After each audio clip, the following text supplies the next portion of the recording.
నమస్తే. ఇన్నాళ్ళు నన్ను సపోర్ట్ చేస్తూ, ఎంకరేజ్ చేస్తూ మీ ప్రేమని నాకు అందిస్తున్న ప్రతి ఒక్కరికి కృతజ్ఞతలు. అలాగే ఈ వీడియో కూడా ఖచ్చితంగా మీకు ఉపయోగపడుతుంది. లైక్, షేర్ అండ్ సబ్స్క్రైబ్ చేసి మీ సపోర్ట్‌ని నాకు అందించండి. అలాగే ఈ వీడియో పట్ల మీకున్న అభిప్రాయాన్ని కామెంట్ సెక్షన్‌లో కామెంట్ చేసి తెలియజేయండి. ఇప్పుడు వీడియోని చూద్దాం. జ్యోతిష్య శాస్త్రం ఒక అద్భుతం. వేదాంగమైన జ్యోతిష్య శాస్త్రం అనేటువంటిది మానవ జీవన గమనానికి ఒక వరం. జ్యోతిష్య శాస్త్రం నీ జీవితంలో వెలుగునింపే ఒక భాష. ఆ భాష నీకు అర్థమైతే ప్రకృతి నీతో మాట్లాడుతుంది. అస్ట్రాలజీ నేర్చుకోవాలి అనుకునే వారికి అద్భుత అవకాశం. మురళీధర శర్మ గారి అస్ట్రాలజీ క్లాసెస్ అతి త్వరలో మొదలు కాబోతున్నాయి. 100% జాబ్ గ్యారంటీ. వివరాల కొరకు సంప్రదించండి. వారఫలాల కార్యక్రమంలో 26వ తారీఖు శుక్రవారం నుంచి ఆగస్టు 1వ తారీఖు గురువారం వరకు కూడా ద్వాదశ రాసుల వారి యొక్క ఫలితాలు, అలాగే ఏదైనా దోషాలు ఉంటే కనుక చేసుకోవాల్సిన పరిహారాలు మొదలైనవన్నీ కూడా మనము వివరంగా తెలుసుకుందాం. ముందుగా మేషరాశి. మేషరాశి వారికి ఈ వారంలో ఆర్థికపరమైన చికాకుల కన్నా కూడా మానసికపరమైన చికాకులు అధికంగా తలెత్తే అవకాశాలు అయితే కనిపిస్తున్నాయి. డబ్బు విషయంలో ఎంత జాగ్రత్తగా ఉందామనుకున్నప్పటికీ కూడా తలంపుగా ఖర్చు అయిపోవటం అనేది కూడా ఎక్కువగా ఉంటుంది. మానసిక శాంతి అనేది అంగట్లో అమ్మరని, మనమే మనసు దిటవు చేసుకుని ప్రయత్నించాలని ఈ వారం మీకు స్పష్టంగా అనుభవంలోకి రావటం అనేది అయితే కనిపిస్తోంది.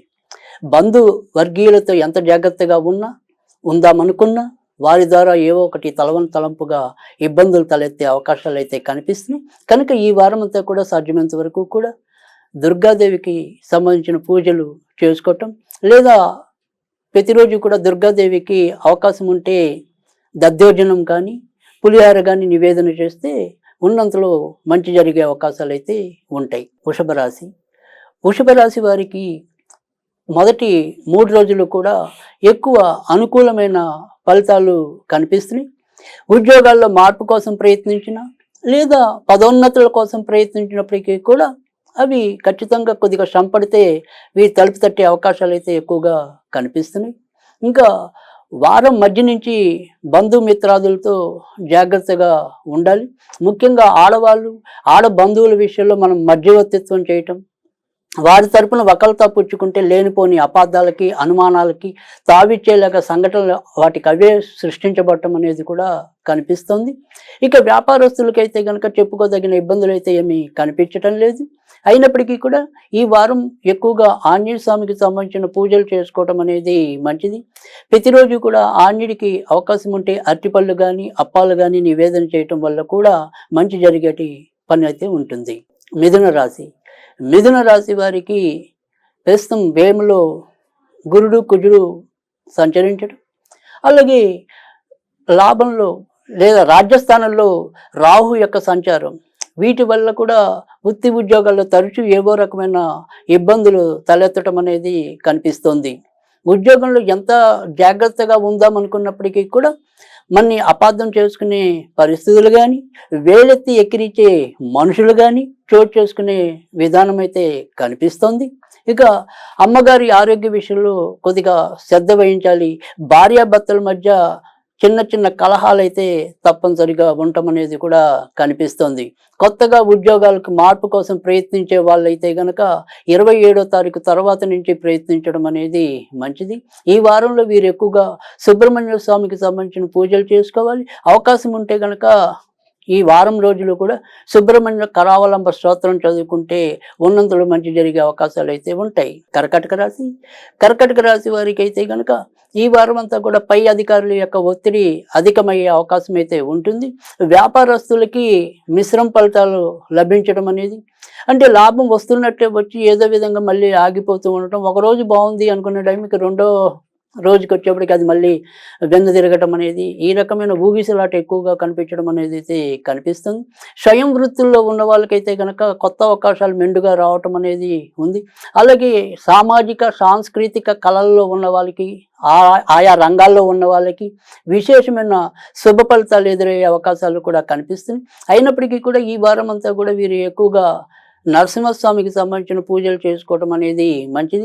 అవకాశం ఉంటే కనుక నరసింహస్వామికి ప్రతిరోజు ఈ వారం రోజులు కూడా కొద్దిగా పానకం నివేదన చేస్తే గనక మానసిక శాంతి, పై అధికారుల నుంచి చికాకులు తప్పుతాయి.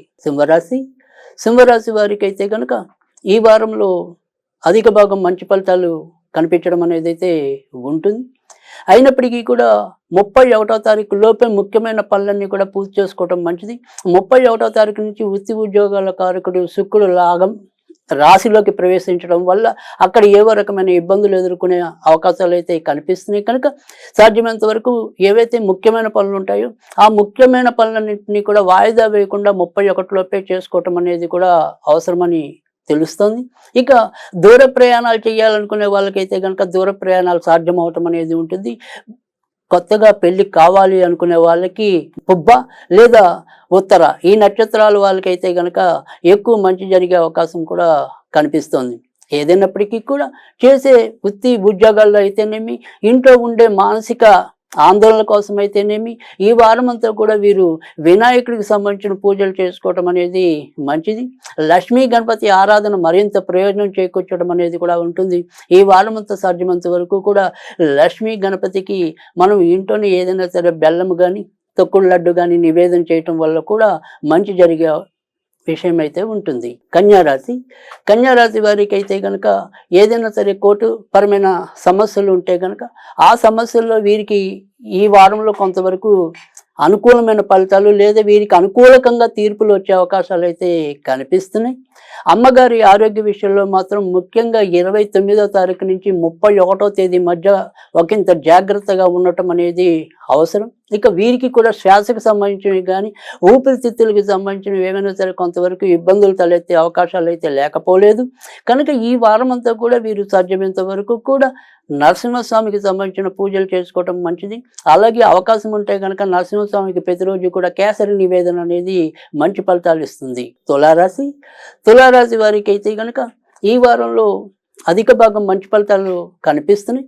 అయితే నాన్నగారి ద్వారా ఏవో రకమైన సమస్యలు కానీ లేదా నాన్నగారు చేసే పనులు మనకి రుచించకపోవటం కానీ ఆ రకంగా ఇద్దరి మధ్య ఏవో రకమైన తాత్కాలికంగా వైదుష్యాలు కానీ కొనసాగే పరిస్థితులు అయితే కనిపిస్తున్నాయి. ఇక కోర్టు వ్యవహారాల్లో ఒకంత జాగ్రత్తగా ఉండటం మంచిది. అలాగే వాహనాలు నడిపేప్పుడు మీరు మీ లైసెన్సులు కానీ ఇతరత్ర ఏవైతే అవసరాలు ఉంటాయో వాటిని కరెక్ట్గా లేకపోతే కనుక ఒక్కోసారి చలానాలు కానీ లేదా కోర్టు తలుపులు తట్టే అవకాశాలు కానీ ఉంటాయి. కనుక ఒకంత జాగ్రత్తగా ఉండటం అనేది మంచిది. ఈ వారం వీరికి సాధ్యమైనంత వరకు కూడా వెంకటేశ్వర స్వామికి సంబంధించిన పూజలు మేలు చేస్తాయి. అలాగే అవకాశం ఉంటే ప్రతిరోజు కూడా వెంకటేశ్వర స్వామికి బాదం పప్పు నివేదన చేయటం వల్ల కూడా వీరి బాధలు తొలగుతాయి. వృశ్చిక రాశి వారికి అయితే ఈ వారం అంతా కూడా ఎక్కువగా మిశ్రమ ఫలితాలు సంభవంలాగా ఉన్నాయి. ఎందుకంటే బయట మనం ఎంత పట్టుదలతో మన యొక్క కార్యక్రమాలు పూర్తి చేసినప్పటికీ కూడా ఇంట్లో మరి ఎవరో ఒకరు ఏదో రూపేణ మనని వెనక్కి గుంజేవాళ్ళు, మనం ఎంత ముందుకు పరిగెత్తాలన్నా కూడా ఏవో రకంగా ప్రతిబంధకాలు ఏర్పరిచేవాళ్ళు మన చుట్టూనే మన ఇంట్లోనే ఉండటం అనేది కూడా ఎక్కువైపోవటం అనేది, వీరు చాలా త్వరితగతిగా పూర్తి చేయాలి అనుకునే ఏదైతే మనోరథం ఉంటుందో దానికి అవరోధాలు ఏర్పడుతూ ఉండటం అనేది కూడా వీరికి ఒకంత వేదన కలిగిస్తూ ఉండటం అనేది అయితే ఉంటుంది. గురుడు సప్తమంలో లగ్నాన్ని లేదా రాశిని వీక్షించడం వల్ల అవసరానికి డబ్బు అయితే ఏదో రూపైనా అందుతూ ఉంటుంది, కానీ వీరి యొక్క పనుల్లో మాత్రం తరచూ ఆటంకాలు అంతరాయాలు ఏర్పడుతూ ఉంటాయి. కనుక వీటిని అధిగమించి ముందుకు వెళ్ళటం కోసం వీరు ఈ వారం అంతా కూడా ఎక్కువ వినాయకుడికి సంబంధించిన పూజలు చేసుకోవటం అనేది శుభ పరిణామం. అలాగే అవకాశం ఉంటే కనుక ఈ వారంలో ఎక్కువగా వినాయకునికి అరటిపళ్ళు నివేదన చేయటం వల్ల కూడా ఎంతో కొంత ప్రయోజనం అయితే ఉంటుంది. ధనుర్రాశి వారికి ఈ వారం వీరికి వ్యక్తిగత ఆరోగ్య విషయంలో ఎక్కువ శ్రద్ధ వహించడం అనేది అవసరం.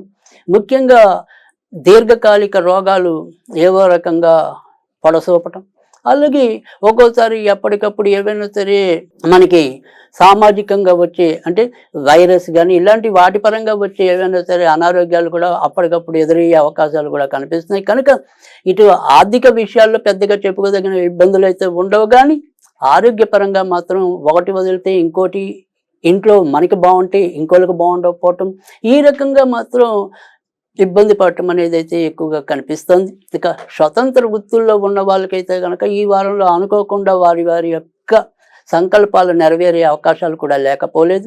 ఈ వారం అంతా కూడా వీరు సాధ్యమైనంత వరకు కూడా నరసింహస్వామికి సంబంధించిన పూజలు చేసుకోవటం అనేది ఉత్తమం. మకర రాశి వారికి ఏదైనప్పటికీ కూడా వీరు భాగస్వామిక వ్యాపారాలు చేస్తున్నట్టయితే కనుక అక్కడ ఏవైనా సరే చిక్కులు ఎదురయ్యే పరిస్థితులు అయితే కనిపిస్తున్నాయి కనుక ఆయా విషయాల్లో శ్రద్ధ వహించడం అనేది మంచిది. భార్యాభర్తలకు కూడా ఇతరుల రూపేణా అంటే స్నేహితుల వల్ల కానీ బంధువుల వల్ల కానీ అక్కడ వారికి ఎదురయ్యే అనుభవాల వల్ల కానీ ఇద్దరి మధ్య ఏవో రకమైన వాద ప్రతివాదాలు కొనసాగే అవకాశాలు అయితే కనిపిస్తున్నాయి. ఇక మొదటి సంతాన పరంగా ఏవైనా సరే కొన్ని శుభవార్తలు ఈ వారంలో వినడానికి అవకాశం ఉంది. లేదా వారి యొక్క అభివృద్ధికి మనం చేసే ప్రయత్నాల్లో పెద్దగా ఇబ్బందులు లేకుండా సాఫీగా ముందుకెళ్ళిపోయే పరిస్థితులు అయితే కనిపిస్తున్నాయి. ఇక ఈరోజు వీరు ఈ వారంలో ముఖ్యంగా ఏదైనా కూడా 27వ తారీఖు, తరువాత 30వ తారీఖు, 1వ తారీఖు వీరికి ఎక్కువగా శుభ ఫలితాలు ఇస్తాయి. కనుక ఏదైనప్పటికీ కూడా ఈ ముఖ్యమైన పనులన్నింటినీ కూడా ఆయా తేదీల్లో చేసినట్టయితే కనుక మరింత మంచి జరిగే అవకాశం అయితే ఉంటుంది. ఈ వారం అంతా కూడా వీరు ఎక్కువగా ఆంజనేయ స్వామికి సంబంధించిన పూజలు చేసుకోవడం అనేది ఉత్తమం. కుంభరాశి వారికి అయితే కనుక ఈ వారం మిశ్రమ ఫలితాలు ఎక్కువగా కనిపిస్తున్నాయి. ఇంట్లో బయట ఎంత జాగ్రత్తగా ఉందామనుకున్నప్పటికీ కూడా ఏవో రకమైన బాధలు ఆందోళన ఉండే పరిస్థితులు అయితే కనిపిస్తున్నాయి. ఏ పని చేద్దాం అనుకున్నా కూడా ప్రతి పని వాయిదా పడుతూ ఉండటం, దగ్గర దాకా వచ్చి అయిపోతుంది అనుకున్న తరుణంలో అది వెనక్కి వెళ్ళటం, ఈ రకంగా ఎక్కువగా బాధ పెట్టడం అనేది కూడా కనిపిస్తుంది. పూర్వభద్ర శతభిష నక్షత్రాల వారు ఆరోగ్య విషయంలో కూడా తగినంత జాగ్రత్తగా ఉండాలి. ఏది పడితే అది తినేయటం, తర్వాత బాధపడటం, ఆ తర్వాత ఇంకో రకంగా మరి డబ్బులన్నీ ఖర్చు అవటం, ఈ రకమైన పరిస్థితులు అయితే ఎక్కువగా ఉంటే కనుక ఈ జీవ చాపల్యాన్ని కొంతవరకు తగ్గించుకుంటూ ముందుకెళ్ళటం అనేది ఈ వారం చెప్పదగిన సూచన. ఈ వారం వీరు సాధ్యమైనంత వరకు కూడా దుర్గాదేవికి సంబంధించిన పూజలు చేసుకోవటం అనేది మేలు చేస్తుంది. మీనరాశి వారికి అయితే కనుక ఈ వారంలో అత్యధిక భాగం మంచి ఫలితాలు ఉంటాయి. దైవిక అనుగ్రహం వీరికి పరిపూర్ణంగా ఈ వారం లభించేలాగా కనిపిస్తుంది. ఎంతటి విపత్కర పరిస్థితి అవకాశాలు అయితే మెండుగా కనిపిస్తున్నాయి. చేసే వృత్తి ఉద్యోగాల్లో కూడా వీరి యొక్క మనోకామనలన్నీ కూడా ఫలించడం అనేది అయితే కూడా కనిపిస్తుంది. అయినప్పటికీ కూడా ఈ వారం అంతా కూడా వీరు సుబ్రహ్మణ్య స్వామికి సంబంధించిన పూజలు చేసుకోవటం అనేది ఉత్తమం.